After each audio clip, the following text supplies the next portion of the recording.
দর্শকবৃন্দ, আমি এখন আছি আপনার ঢাকা খিলগাঁও রেলগেট। আমার সাথে যে দর্শকেরা দেখছেন, এই দর্শকগুলা হলো শুধু খাবারের পার্টি। এরা শুধু খাবার চাচ্ছে।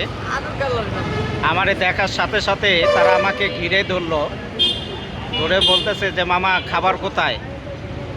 আমি বললাম যে খাবার তো তোমরা খেয়েছো, কয় না আরও খাবো। আসলে এদের যে এত পরিমাণ যে এদের ক্ষুধা, আসলে এদের ক্ষুধাটা নিবারণ করতে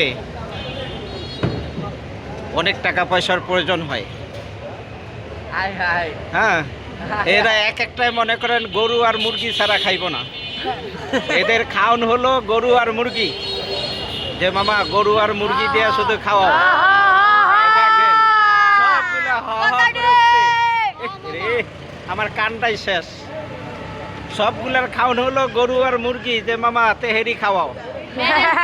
হ্যাঁ করে তেহেরি করতেই খাওয়াবো। এখন বাজে প্রায় রাত 2টা।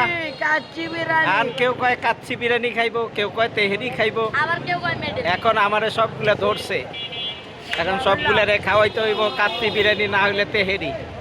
তা আমি কইলাম যে ঠিক আছে, তোর ভিডিও যদি ভাইরাল হয়, তোর ভিডিওতে যদি ভিউ বেশি হয়, তা সবগুলারে কাচ্চি খাওয়ামু। আমি তাদেরকে এই কথা বলছি। এখন তারা বলতেছে যে না, আমরা এটা মানি না, আমাদেরকে এখন খাওয়াইতে হবে। আমি তাদেরকে এখন কোথা থেকে খাওয়াবো বলেন, আপনারাই বলেন। এদের টেনশনে আমার মাথা চুলকানি শুরু হয়ে গেছে। সবগুলো আমাকে জড়াই ধরছে, সবগুলো জড়াই ধরছে, করে খাওয়াইতে হইব। হ্যাঁ, এটা হলো সব বিচ্ছু বাহিনী। আমার সাথে যেগুলো দেখছেন, এগুলো সব বিচ্ছু বাহিনী।